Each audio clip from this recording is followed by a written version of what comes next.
नमस्कार दोस्तों, स्वागत है आपका YouTube channel India Dheeraj Singh के स्टॉक्स में। जी एंटरटेनमेंट इंटरप्राइजेज लिमिटेड की बात करते हैं। जील भी इस शेयर को बोला जाता है।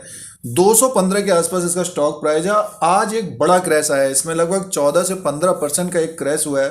Q3 का रिजल्ट आया था, बढ़िया रिजल्ट आया, तो उसकी बात करेंगे और टेक्निकल चार्ट में भी देखेंगे। और कुछ महीने पहले इसका एक वीडियो भी बनाया था कि ये लगभग 230 को अगर ब्रेक करता है, लगभग 251 250 तक जाता हुआ दिख सकता है।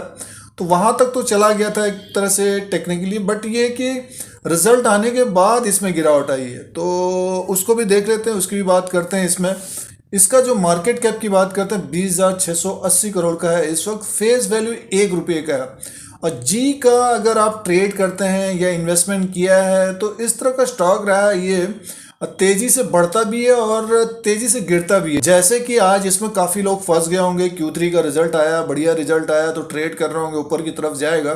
तो इसका प्राइस परफॉर्मेंस हम देखते हैं, पिछले 3 साल में 63% का माइनस रिटर्न दिया है। और ये एक कारण था, बहुत बड़ा कारण था ये, इसकी बात अभी करेंगे। बड़ा मीडिया हाउस रहा है जी, और ट्रेडर काफ़ी एक्टिव होते हैं इसमें, और जो शॉर्ट टर्म के लिए कारोबार करते हैं तो एक तरह से पसंदीदा स्टॉक भी कह सकते हैं इसको। काफ़ी इसमें उतार चढ़ाव होता है, काफ़ी इसमें अप डाउन होता है। देखिए, एक तरह से जो जी का स्टॉक है, पिछले 3 साल में 63% का रिटर्न जो इसने माइनस में दिया है, तो मैनेजमेंट में कुछ दिक्कतें रही दोस्तों का। कारण ये था कि इनके ऊपर काफ़ी डेब्ट था और इनका जो एक तरह से शेयर होल्डिंग बेचनी पड़ी। और इस वक्त अगर हम प्रमोटर की शेयर होल्डिंग देखते हैं तो 4% की रह गई है और एफआईआईज की 65% है।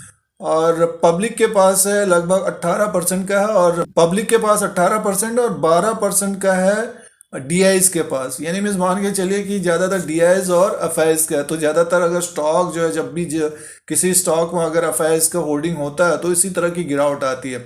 जो भी नए इन्वेस्टर्स, अगर हम क्वार्टरली रिजल्ट की बात करते हैं Q3 का, तो दिसंबर 2020 में लगभग 2,729 करोड़ का इनका सेल्स हुआ था। पिछली बार 2,048 करोड़ का था। और प्रॉफिट की बात करते हैं तो 398 करोड़, और पिछली बार था 348 करोड़। यानी मीन्स इंप्रूवमेंट हुआ है पिछले क्वार्टर के हिसाब से भी, और इस क्वार्टर में 398 करोड़ का प्रॉफिट हुआ है। और सेल्स, मेन है कि सेल्स बढ़ा है इनका। एक तरह से इनका सेल्स बढ़ा है और प्रॉफिट भी बढ़ा है कंसोलिडेटेड में, और एक तरह से इंप्रूवमेंट हुआ है। फंडामेंटली एक तरह से बढ़ रहा है, बट ये है कि अब 4% की प्रमोटर्स की शेयर होल्डिंग रही है, थोड़ी सा इसके वजह से स्टॉक में गिरावट रहती है जब भी बढ़ता है। तो 250 का इसने टारगेट हिट कर दिया, अब 215 के आसपास है। तो यहाँ से क्या गिरावट होगी या फिर ऊपर की तरफ जाएगा या इसी के आसपास रहेगा, तो इसकी चर्चा हम टेक्निकल चार्ट के अनुसार देखते हैं। डेली कैंडल्स, मंथली कैंडल्स और आरएसआई को भी लगाएंगे। अगर आप टेक्निकल चार्ट के अनुसार ट्रेड करते हैं तो ये इसका रेजिस्टेंस और सपोर्ट और टारगेट की बात करते हैं दोस्तों ये जी एंटरटेनमेंट इंटरप्राइजेज लिमिटेड का चार्ट लगा हुआ है, डेली कैंडल्स है। देखिए, एक तरह से बड़ी मुश्किल से इसने 230 235 को क्रॉस करके ऊपर की तरफ कारोबार कर रहा था। Q3 का रिजल्ट आया, एक बड़ी गिरावट आई है, और इस कैंडल को ही रीड करते हैं सबसे पहले। ये देखिए रेड बना हुआ है और बड़ा क्रैश हुआ है। ये एक तरह से 250 रुपये 95 पैसे पर ओपन हुआ था, 250 रुपये 95 पैसे हाई भी किया है, और 212 रुपया 5 पैसे इसका लो है, 215 रुपया 30 पैसे क्लोजिंग है। यानी मीन्स अपने लो के आसपास इसकी क्लोजिंग आई है। तो एक तरह से नेक्स्ट जो इसका सपोर्ट होगा, तो चार्ट के अनुसार देखिए, ये ऊपर के लेवल से गिरा था 236 237 के आसपास, इसी तरह से गिरावट आई थी। देखिए, नीचे की तरफ आया था लगभग 202 और 200 को इसने होल्ड कर लिया था, तब फिर एक तेजी आई थी काफ़ी, फिर ऊपर की तरफ गया 261 तक। तो उसी तरह से एक तरह से ये अगर 202 को होल्ड कर लेता है, ये मान के चले कि ये बड़ा क्रैश है, तो हो सकता है आपको ये 202 तक आता हुआ दिखेगा। अगर इसको होल्ड कर जाता है तब फिर हमें ये ऊपर के लेवल तक जाता हुआ दिख सकता है। अब रही बात, जो इन लोग ट्रैप हो गए तो इनको समय देना पड़ेगा दोस्तों एक तरह से। अब देखिए, एक तरह से जी का जो स्टॉक है ट्रेडर स्टॉक है। यानी मीन्स जब इसमें गिरावट होती है तो एक तरह से अगर ट्रेड के हिसाब से किसी ने 50 ले लिया, किसी ने 100 ले लिया, तो कुछ दिन के बाद दिखेगा कि आपको ऊपर की तरफ दिख जाएगा लगभग 10% 20%, तो उसके अनुसार प्रॉफिट बुकिंग होती है। जैसे कि पिछली बार एक वीडियो के माध्यम से बताने की कोशिश थी कि इसमें लगभग 230 235 का एक टारगेट होगा, उसके बाद फिर 250 का होगा। तो बहुत सारे लोगों ने एक तरह से प्रॉफिट भी बुक किया, बहुत सारे लोग यहाँ भी प्रॉफिट बुक किए। तो ये ध्यान देने वाली बात है, अगर आप शॉर्ट टर्म के लिए कारोबार कर रहे हैं तो जी को देख सकते हैं, बट स्टॉप लॉस भी लगाना बहुत जरूरी है। अब देखिए आज जो ये क्रैश हुआ है, बहुत सारे लोग ट्रैप हो गए।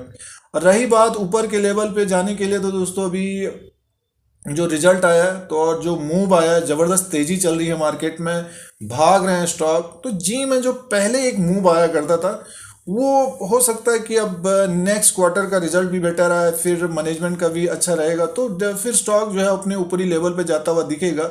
जो 3 साल का इसका माइनस का रिटर्न रहा है एक तरह से, वो डेप्ट के कारण था और शेयर होल्डिंग बिक गई उसके कारण, डेप्ट के वजह से। अब जो रेवेन्यू है, प्रॉफिट है, बढ़ेगा इसी तरह से जिस तरह से हुआ है, तो स्टॉक ऊपर की तरफ जाता हुआ दिख सकता है।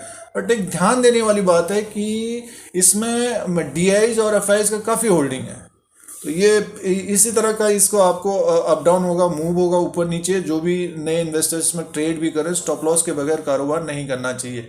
तो इसको थोड़ा सा समय लग सकता है, काफ़ी ऊपरी लेवल से गिरा है ये। जिनके पास जील है, जी एंटरटेनमेंट इंटरप्राइजेस है, तो इसका जो डेली का है बेरिस है दोस्तों, और ये ध्यान रखिएगा 200 का इसको सपोर्ट लेके ऊपर की तरफ जाता हुआ दिख सकता है। और ऊपरी लेवल पे जैसे कि अगर ये ऊपर की तरफ अगर जंप करता है लगभग 225 226 के ऊपर अगर जाता है, फिर मान के चलिए ये 233 तक जाता हुआ दिख सकता है। अगर 233 के ऊपर जिस दिन ये क्लोज हो गया, तो मान के चलिए फिर ये 250 और 261 तक जाता हुआ दिख सकता है।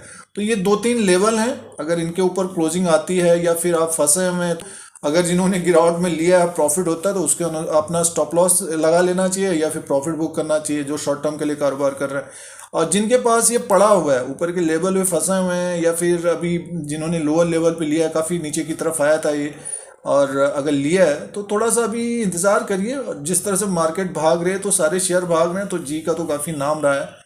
तो हो सकता है कि हमें इस कैंडल को फिल करता हुआ दिखे। ये जो हाई बनाया था 255, जैसे इसका हाई है 260 के आसपास, फिर से ऊपर की तरफ जाता हुआ दिखे, तो समय दीजिए, तो उसी के अनुसार आप ऊपर जाता हुआ दिख सकता है।